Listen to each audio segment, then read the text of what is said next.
पालकांनो नमस्कार. पुन्हा एकदा तुमचे 30 दिवसांचे कनेक्शन चॅलेंज या सत्रामध्ये मी स्वागत करतो.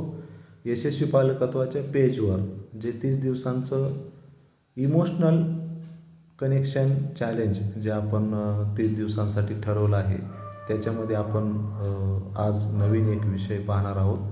तो म्हणजे सर्जनशील कलासत्र, ज्याला आपण ॲक्टिव्हिटी म्हणू. आपण पालक म्हणून मुलांसोबत एखाद्या ॲक्टिव्हिटीमध्ये सहभाग नोंदवून त्यांच्या इमोशनल सेंटरमध्ये प्रवेश करून आपण मुलांशी सायकोलॉजिकली कनेक्ट होऊ शकतो. आणि हे कनेक्शन त्यांच्या मनामध्ये आपल्याला एक सकारात्मक जागा निर्माण करून देण्याचा प्रयत्न करेल.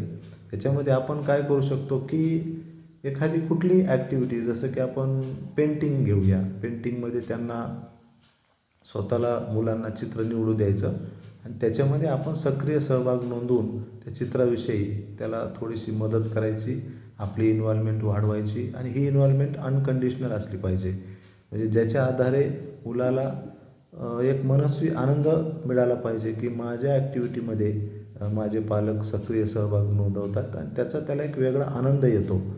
आणि हे आनंद मिळवण्यासाठीच आपण आज एक हे जे कलासत्र आहे, ॲक्टिव्हिटी सत्र आहे, ते आपण आयोजित करू शकतो.